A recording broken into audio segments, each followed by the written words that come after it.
Dr. Collier, good morning.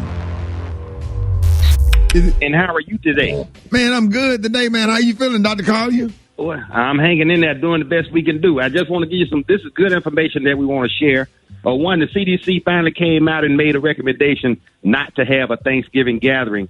But if you do, it should only be with people that have been living in your house for the previous 2 weeks.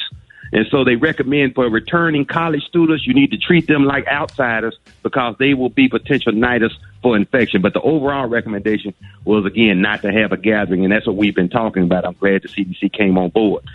Now, a study was released yesterday, Rickey, 150 people.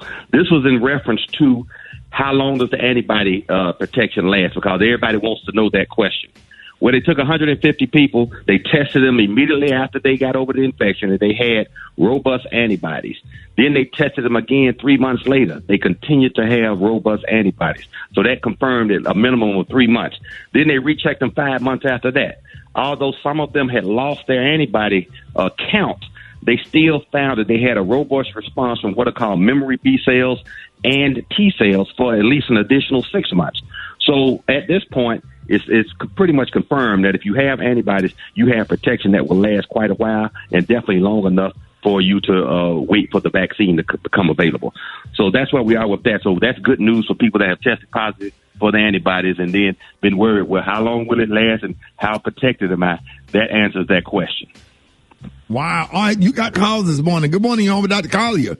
Good morning, Dr. Collier. Hey, I have one question. I've been taking vitamin D now for about 10 years, and I just had my physical, and they told me that my numbers were like 119 and to lay off. Should I continue to take it, or should I really lay off of it for a while? No, I would lay off of it for a while. There's no bad downside to being over. The normal range is 30 to 90. But again, staying off of it for a little while because some people are susceptible to things like kidney stones or hypercalcemia if the vitamin D goes too high. So, yeah, you could probably not take it for at least a month and then resume taking it. But the recommended maintenance dose to keep your immune system ideal is 5,000 international units per day. There it is, your home, Dr. Collier. Good morning. It's a two-part question. My name is Marlon. I had COVID back in April when it first shut down. So my question is for those who had COVID, are they capable of getting it again in the same year? And is there any after effects for those who recovered from COVID? Okay, Marlon, that is a great question, and it goes right along with the announcement I just made about the antibody studies. So that's when these tests were actually started. So April, that's basically 6 months. You still should have some protection based on the results of that study. And when we have a robust immune response, and to confirm that, I would just get antibody testing. But if you have a robust immune response, you ought to be safe through the rest of the winter. All right, you're on with Dr. M.J. Collier. Good morning. My question is, what is his opinion on sea moss with all the other vitamins that he suggests? I get questions about sea moss all of the time. Sea moss has a lot of good things in it, including vitamin D and C.